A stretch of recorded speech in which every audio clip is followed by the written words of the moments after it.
যদি একদিন জন্ম নেয় এমন একটা শিশু যার মা মানুষ নয়, একটা রোবট, তখন হয়তো রোবটদেরও থাকবে মমতা, তবে সেটা আমাদের পিসির মতো নয়, একদম প্রোগ্রামড। কি বলে? আপনি দেখছেন টেক ইনসাইড ডেলি বাংলা, যেখানে আমরা খুঁজি টেকনোলজির পিছনের সত্যি। চীন সম্প্রতি দাবি করেছে এমন এক রোবট মা তৈরি হচ্ছে যে মানুষের মতোই গর্ভে শিশুকে ধারণ করতে পারবে। বিজ্ঞানীরা বলছেন এটা যদি সম্ভব হয় তাহলে একদিন হয়তো জন্ম, মৃত্যু, এমনকি সম্পর্ক সবই নিয়ন্ত্রিত হবে মেশিনের দ্বারা। কিন্তু প্রশ্ন একটাই, একটা শিশু কি জন্ম নিতে পারে ভালোবাসাহীন যন্ত্রের ভিতর?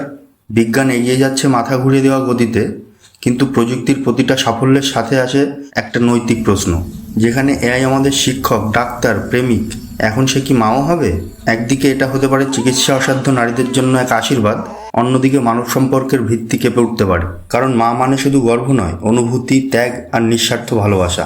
ভাবুন তো, এক ভবিষ্যৎ যেখানে শিশু জন্ম নেবে ল্যাবের ভিতর, আর সমাজ ঠিক করবে কে জন্মাবে কে জন্মাবে না। আমরা কি সেই দুনিয়ার দিকে এগোচ্ছি যেখানে মানুষ নিজেই নিজের জায়গা হারাবে? রোবট মা হয়তো প্রযুক্তির এক আশ্চর্য, কিন্তু মানবতার আয়নাও বটে। ভবিষ্যৎ আসছে, কিন্তু প্রশ্ন হলো আমরা কি সেই ভবিষ্যতের জন্য প্রস্তুত? যদি ভাবনা ছুঁয়ে যায় তাহলে লাইক, শেয়ার আর সাবস্ক্রাইব করুন টেক ইনসাইড ডেলি বাংলাকে, কারণ আমরা শুধু খবর নয়, ভবিষ্যতের গল্প বলি।